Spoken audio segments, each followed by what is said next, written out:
La confiance en soi. Voici un concept dont tout le monde semble percevoir l'importance dans notre vie, surtout dans les moments cruciaux, mais très peu de gens en saisissent les contours et encore moins comment la développer pour ainsi avoir le meilleur allié qui va nous permettre de faire la différence en atteignant nos buts. Combien de fois avons-nous raté une opportunité parce qu'on n'a pas eu le courage d'aller faire une inscription, parce qu'on n'a pas eu la force de prendre un micro ce jour-là, parce qu'on n'a pas osé s'exprimer, ou tout simplement parce qu'on s'est jugé nous-mêmes incapables avant même le combat. Eh bien, nous allons en parler aujourd'hui. Bonjour à vous qui suivez donc cette vidéo. Nous nous intéresserons et verrons comment nous pouvons définir la confiance en soi. Nous allons parler de ses effets, des conséquences, comment est-ce que ça se manifeste en général. Et nous, surtout concernant le manque de confiance en soi. Et nous allons vous présenter un aperçu de comment développer la confiance en soi. Et nous allons terminer par quelques petits conseils comme nous avons l'habitude de le faire. Alors, qu'est-ce que c'est que la confiance en soi? Eh bien, avoir confiance en soi, c'est avoir confiance en votre capacité de faire un choix, de prendre une décision, d'agir et de réagir, de s'adapter aux changements qui s'offrent à vous. C'est également savoir que vous méritez d'être heureux.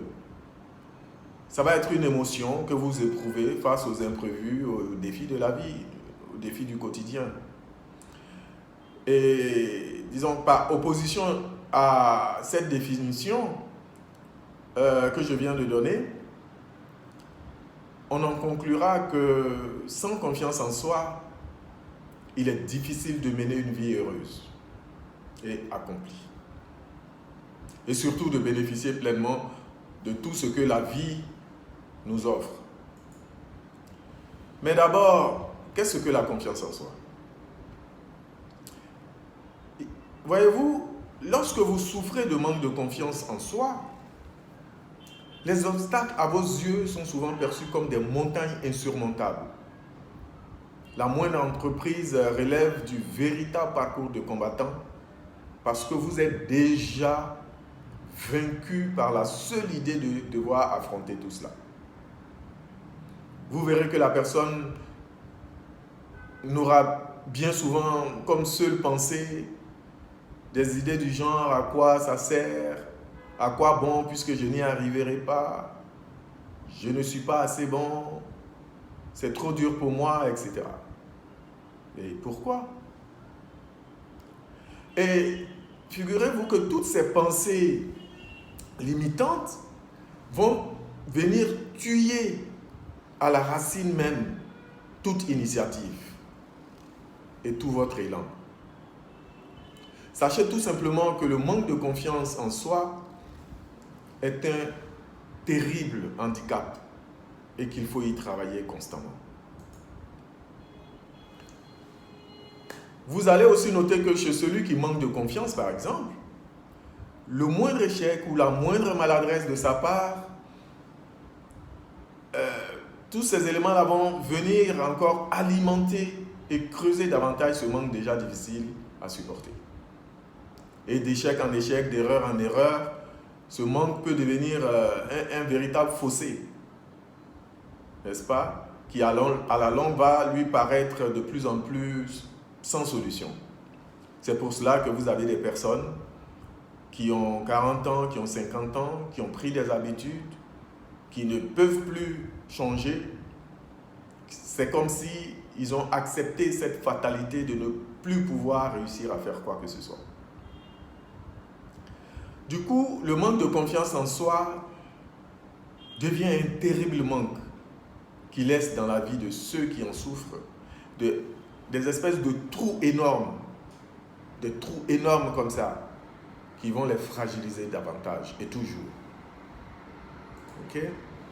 Alors, nous allons parler un tout petit peu des effets et des conséquences du manque de confiance en soi. On remarque que le manque de confiance en soi va se manifester par la procrastination. On ne bouge pas, on ne fait rien. Par la peur de l'inconnu, peur du qu'en dira-t-on, peur du jugement d'autrui, peur du ridicule, peur d'échouer et même de réussir à l'idée de perdre quelque chose que nous possédons. La peur d'entreprendre, par exemple. La peur de s'affirmer, de dire quelque chose, de faire quelque chose. Bref, peu d'ouverture alors sur le monde. Nous avons peur de tout. Voilà la vie de la personne qui souffre de cette fatale maladie. C'est une espèce de maladie qui va s'accompagner inévitablement de tout un cortège de symptômes, plus ou moins importants selon le degré de ce manque-là. La personne va ressentir de l'angoisse, va éprouver des peurs irraisonnées, elle va éprouver de l'anxiété, du stress excessif, n'est-ce pas? Même dans les situations les plus ordinaires, les plus anodines. Ok? La personne qui manque de confiance en soi, au lieu de penser aux avantages et aux bénéfices, ou même à l'utilité d'une entreprise ou d'une action, un acte à poser, cette personne-là va passer en revue tous les risques possibles et imaginables et finira par se convaincre de ne rien faire. Malheureusement, c'est comme ça que ça marche. Seulement, sachez aussi que qui ne tente rien n'obtient rien. Alors tout cela va se traduire par de la frustration, de la colère, n'est-ce pas? Et ça va être donc le lot des personnes qui manquent de confiance en elles-mêmes. Comprenez? Et à ce manque, il va s'ajouter bien d'autres.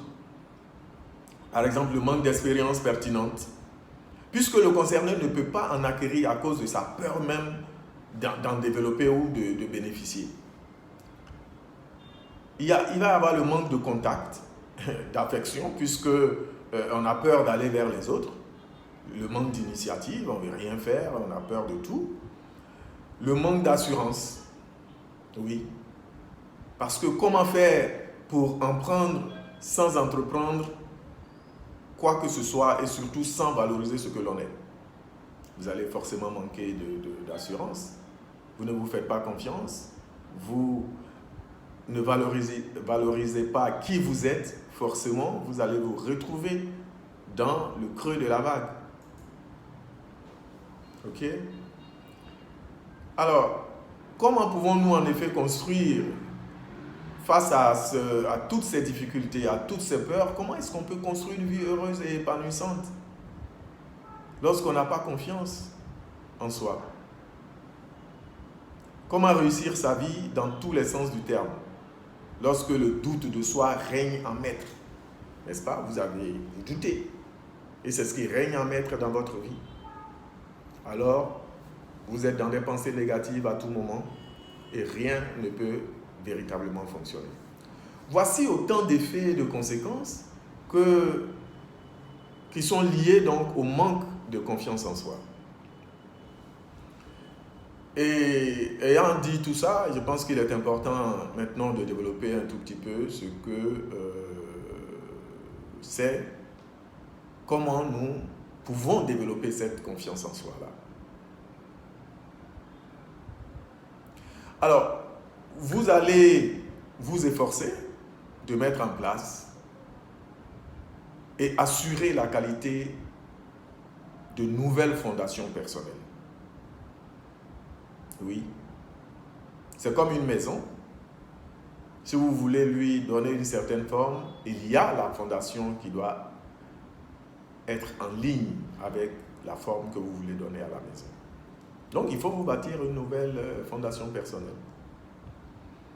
en devenant donc plus conscient ou en vous affirmant davantage. Ok? Vous allez renforcer progressivement les bases sur lesquelles vous développerez votre progression et votre évolution. Il va aussi falloir donc commencer par améliorer le rapport avec soi-même, n'est-ce pas? C'est-à-dire se connaître soi-même, comme nous l'avons développé, si vous vous souvenez, dans une vidéo précédente, que vous pouvez toujours retrouver sur ma chaîne, se connaître soi-même. Pour rappel, il faut vous auto-observer, vos pensées, vos réactions, comportements, vos qualités, vos défauts. Il faut vous poser les bonnes questions sur votre corps, comment vous êtes, vos réactions, vos habitudes, vos goûts, la gestion de vos émotions, vos aptitudes et vos compétences. Parce que figurez-vous que si vous n'avez aucune mesure claire de vos compétences, de vos aptitudes, vous pouvez très facilement vous sentir diminué devant une situation que vous aurez très bien pu gérer si vous aviez confiance tout simplement en vos capacités. Mais comme vous ne les connaissez pas, alors vous doutez de vous. Donc, il faut vous poser les bonnes questions sur tous ces éléments-là. Il faut s'accepter. Acceptons-nous comme nous sommes. Nous sommes tous uniques. Nous sommes authentiques. C'est ce qui fait la richesse de ce monde.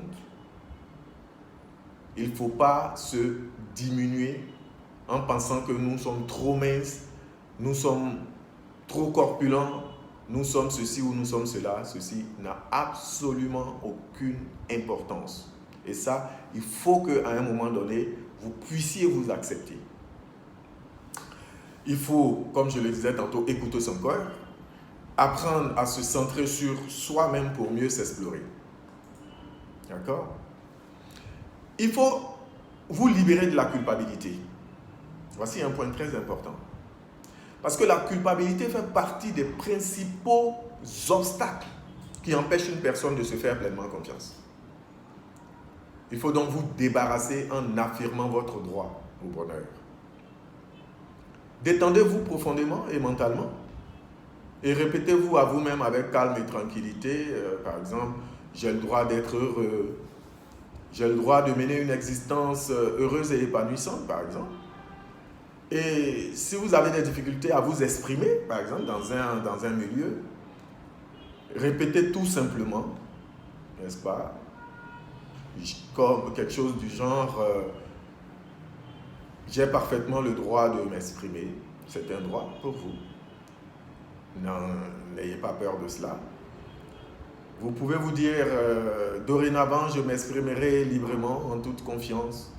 Et tant que vous allez vous répéter ces choses-là, vous allez voir que ça va créer un effet positif qui va vous transformer progressivement.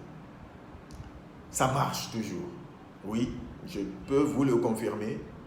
Les autosuggestions marchent. Ne minimisez pas ces affirmations positives-là. Évidemment, quand on ne sait pas que ce sont des choses qui marchent, on ne les applique pas. Mais je vous dis que cela marche. Et si vous n'avez pas encore expérimenté cela, je pense que c'est le temps de s'y mettre. Ça, vous allez voir que ça va apporter un plus dans votre processus de transformation. Un autre point, il vous faut transformer l'image que vous avez de vous-même. Vos comportements sont souvent influencés par l'image que vous avez de vous-même. Changez cette image-là et le reste va changer. Il est bon de savoir que lorsque la volonté, ceci est un principe, lorsque la volonté et l'imagination s'opposent, c'est toujours l'imagination qui l'emporte. Et il n'y a aucune exception à cette règle. Par exemple, si vous imaginez que vous êtes faible, eh bien, vous le serez devant tout le monde. Parce que votre imagination aura pris le dessus. Par contre, si vous vous percevez comme fort et entreprenant, c'est ce qui va dominer dans votre vie.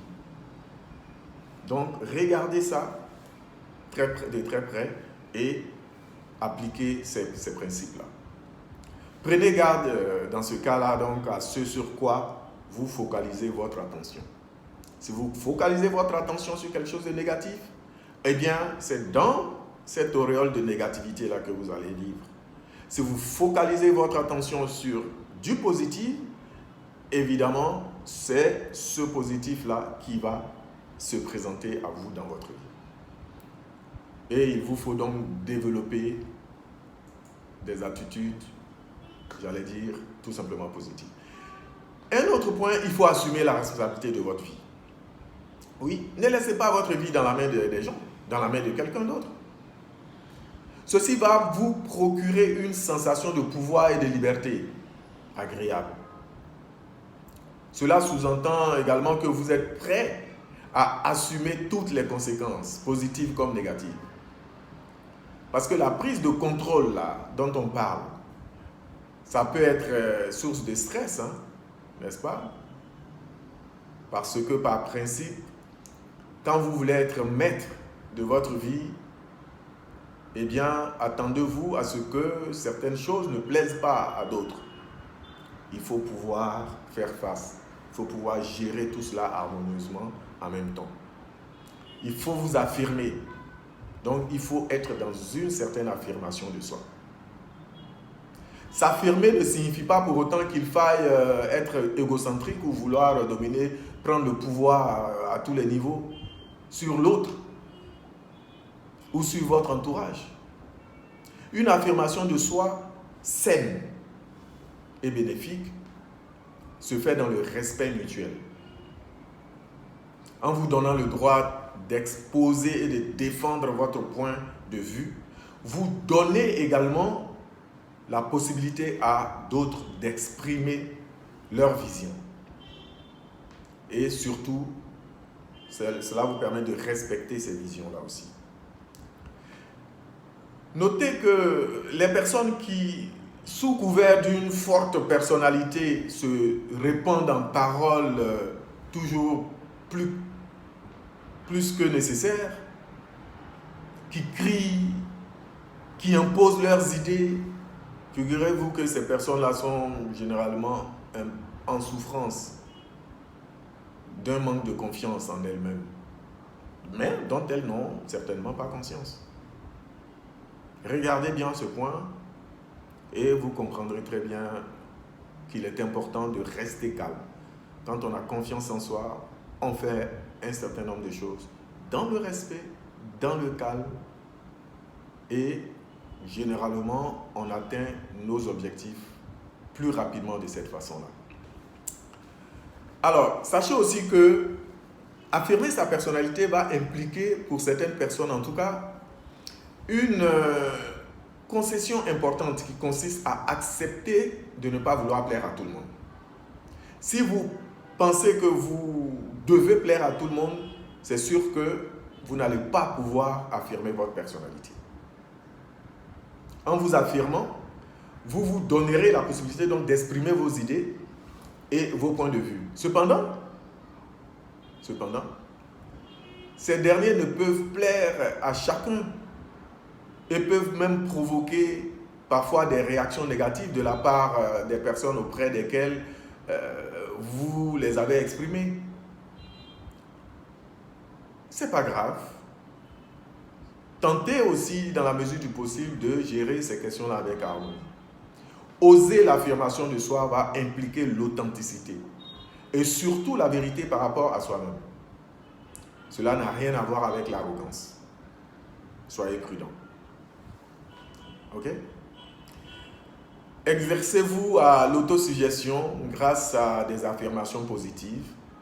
Et ces affirmations positives-là doivent être formulées au présent. Je suis ceci. Vous comprenez? Ces affirmations positives doivent être personnelles et surtout utiliser le pronom « je ». Elles doivent être positives, toujours positives. Sachez que le cerveau humain, en en programmation neurolinguistique, il est dit clairement, le cerveau humain ne comprend pas ce concept de négativité. Généralement, quand les gens veulent prier ou alors veulent émettre des souhaits, ils disent « je ne veux pas ceci ». Le cerveau ne comprend pas ce langage-là. Dites-lui directement, simplement « je veux ça ». Je suis ceci. Pourquoi ce contournement en commençant par quelque chose de négatif? Parce que vous avez dit que vous ne voulez pas ceci, mais vous n'avez pas dit ce que vous voulez. Alors, donc, vous n'avez rien fait. Donc, il y a eu annulation. Ok? Apprenez à émettre des pensées positives uniquement. Le cerveau ne comprend pas ce qui est négatif. Et ces affirmations positives sont meilleures quand elles sont courtes. Vous ne faites pas de longues phrases, des litanies, parce qu'après vous vous embrouillez vous-même. Dites des choses simples, mais qui vous transforment. Et elles doivent être, je dirais plutôt, avoir un sens et une signification précise pour celui qui les dit. N'est-ce pas? Et il faut que ce soit spécifique. Et un dernier point, répétez cela au moins 100 fois, si vous le pouvez par jour. Ceci peut vous paraître bizarre, mais oui, faites-le. En toute chose, il y a des règles. Ce n'est pas pour rien que les chapelets existent. Ce n'est pas pour rien qu'on vous demande souvent dans nos différentes religions de prononcer ceci 10 fois, 20 fois, 50 fois, 1000 fois, même 1 million de fois. Voilà, ça répond à ce principe-là. Enfin, comme toujours, fixez-vous des buts, des objectifs personnels et prenez votre vie en main. Qu'est-ce que nous pouvons retenir donc de ce concept de confiance en soi? Nous pouvons vous donner juste ici quelques pistes, n'est-ce pas, pour développer une saine confiance en soi. Bien évidemment, il y a beaucoup de pistes donc, qui en parlent, beaucoup de méthodes, beaucoup d'astuces. Bien évidemment, il vous faudra, si vous souhaitez chercher à approfondir la démarche en d'autres occasions, recherchez ces occasions-là. Vous les aurez, très certainement. Il faut savoir que vous possédez un immense potentiel qui est inhérent à la nature même de votre esprit et donc de l'homme de façon générale. Vous pouvez réaliser donc la nature de votre esprit pour votre bien, c'est-à-dire prendre conscience de l'immense potentiel de vie que vous portez en vous et qui représente la base même qui vous permettra de vous libérer de vos difficultés. Ayez confiance à ce potentiel-là, parce que vous le possédez déjà. Il faut juste le transformer en action et en réalité. Si vous le faites, c'est comme si vous allumiez la lumière dans une pièce obscure et soudain, tout devient clair et évident. Vous sentez et voyez désormais la voie. Vous identifiez les objets qui échappaient jusque-là à votre vue ou à votre contrôle. C'est comme ça que ça marche. Mais attention, tout cela demeure cependant l'œuvre de toute une vie. Ce n'est pas par un claquement de doigts que vous changez les choses. Mais une fois que vous vous y êtes engagé dans ces petites approches que nous venons de vous donner, alors tout se déroule tranquillement et dans le sens de votre volonté de développement de soi. Et continuez ce travail, vous devez rester des apprenants à vie. C'est comme ça que vous pouvez être heureux. N'est-ce pas? Vous perdez tout lorsque vous cessez d'apprendre. Vouloir devenir une personne donc affirmée et confiante, c'est un désir des plus légitimes qui soit, parce que en plus de vous sentir mieux, vous apporterez bien plus de bonheur aux autres, tout en révélant vos qualités personnelles. D'accord? Merci à vous qui m'écoutez, merci à tout le monde et à très bientôt. En attendant la prochaine vidéo, Abonnez-vous à notre chaîne YouTube en cliquant sur le bouton s'abonner en bas en rouge, en bas à votre droite. Et surtout, n'oubliez pas de mettre un pouce bleu si vous avez aimé la vidéo. Qui suis-je? Je suis Moussa Dembélé. Nous restons ensemble. Merci à tous.